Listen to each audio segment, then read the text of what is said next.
Ada sebuah rahasia bernegara yang juga merupakan pelajaran di akademi dulu, yaitu bagaimana strategi bernegaranya Bapak Negara Indonesia, yaitu Bung Karno. Tentunya sebagai putra Indonesia, kalau di akademi dulu ada cerita sejarah yang membawa nama Indonesia, bangganya bukan main. Maklum, itu di negara seberang soalnya. Dalam hal keilmuan di akademi dulu, sekedar menginformasikan urusan Rothschild, ada lebih dari 10 jam pelajaran di kelas menjelaskannya. Misalnya, bagaimana mereka temurun mengendalikan kawin antar sepupu demi menjaga kemurnian turunan mereka dan menjaga harta mereka dalam sistem distribusi keuangan dan kendali sumber daya alam dunia. Jadi, ketika pelajaran bernegara dari banyak negara diajarkan, selain dari sisi who control the world dan how the world work, sampailah ke strategi bernegaranya Bung Karno. Dan ini keren sekali. Ceritanya kita sederhanakan.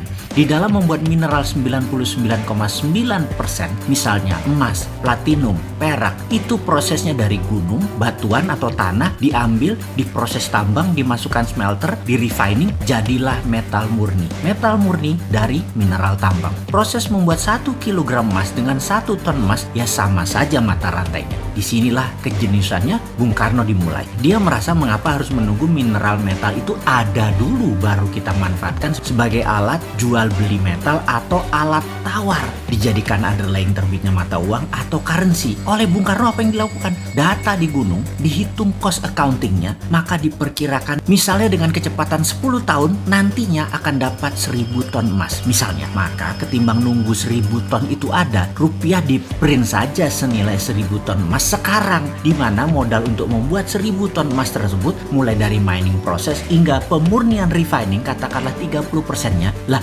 Gunungnya gunung sendiri ngapain dibayar, karena itu harganya cuma 30%. Yang dibayar hanya proses tambang hingga pemurnian saja, karena itu dapatnya cuma 30%.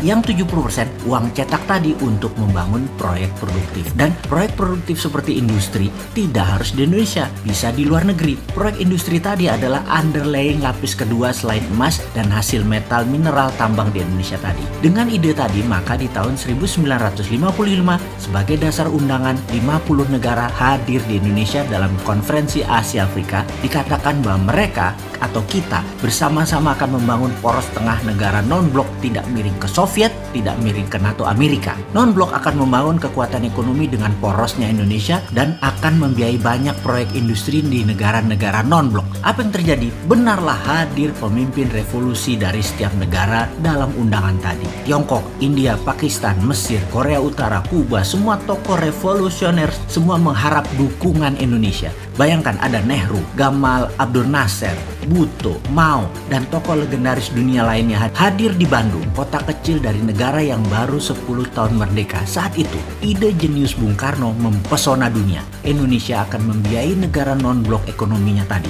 Ternyata, Bung Karno hanya pemikir tunggal atau pemikir sendirian. Di dalam negeri, dirongrong kelompok-kelompok yang ingin berkuasa seperti kaum nasionalis, kaum sosialis, komunis, terus berada di sekeliling Bung Karno untuk dapat mempengaruhi kebijakan politik Bung Karno. Kaum Nasakom itu dirangkul oleh Bung Karno. Inilah yang membuat gonjang-ganjing politik nasional kala itu. Di dunia, kekuatan diplomasi dan manuver rupiah sebagai kekuatan ekonomi belum digarap sempurna. Geoekonomi belum tergarap cantik. Jadinya, beliau selesai dengan kudeta cantik di tahun 1966 yang selanjutnya sahabat tahu ceritanya. Pelajaran sejarah di akademi berhenti di cerita tersebut. Namun dunia tidak berhenti di situ. Tiongkok mengambil ide Bung Karno. Mereka tanpa jaminan sumber alam mineral metal berani melawan hegemoni negara superpower di tahun 90-an, di mana Amerika lagi fokus di Timur Tengah untuk mengambil energi minyak dan gas. Tiongkok printing renminbi berdasarkan industri dalam negeri. Dalam 20 tahun underlying mereka kuat dan mulailah ekspansi ke luar negeri, meminjamkan renminbi cetakan yang banyak ke negara luar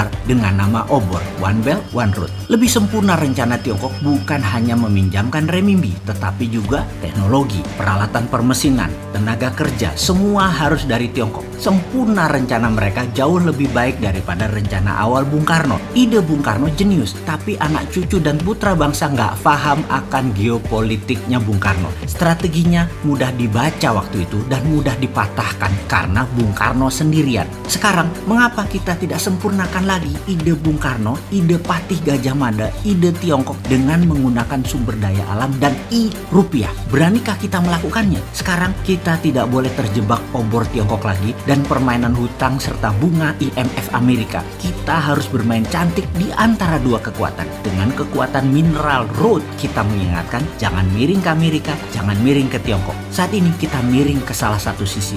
Kita tidak netral lagi. Kita bisa dilihat menyalahi amanah undang-undang sebagai negara netral, negara bebas aktif. Dan informasi ini hanya mengingatkan, gunakan lebih dari satu hati di dalam mengelola negara. Hati-hati.